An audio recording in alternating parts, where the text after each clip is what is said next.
Hi friends, Shahid Kapoor హీరోగా Roshan Andrews దర్శకత్వంలో వచ్చిన దేవా సినిమా ఎలా ఉందో ఇప్పుడు చూద్దాం.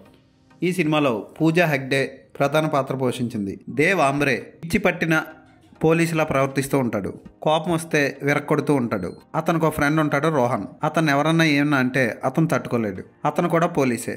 అయితే ఓ పెద్ద దాదాని పట్టుకోవడానికి వెళ్ళి ప్రతిసారి పోలీసులు ఫెయిల్ అవుతూ ఉంటారు. ఆ దాదాని పట్టుకోవడం కోసం ఈసారి రోహన్, దేవ్ ఇద్దరు వెళ్తారు. అయితే దేవ్ ఆ దాదాని చంపేస్తాడు.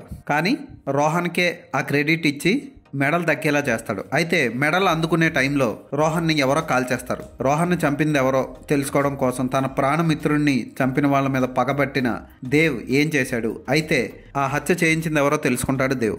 తెలుసుకున్న వెంటనే అతనికి యాక్సిడెంట్ అయి గతం మర్చిపోతాడు. ఆ తర్వాత ఏమైంది, ఆ హంతకుడిని పోలీసులు పట్టుకున్నారో లేదా, తిరిగి మళ్ళీ దేవ్ పోలీస్ డిపార్ట్మెంట్లో చేరి ఆ కేసుని ఎలా సాల్వ్ చేశాడు, క్లైమాక్స్ ఏంటి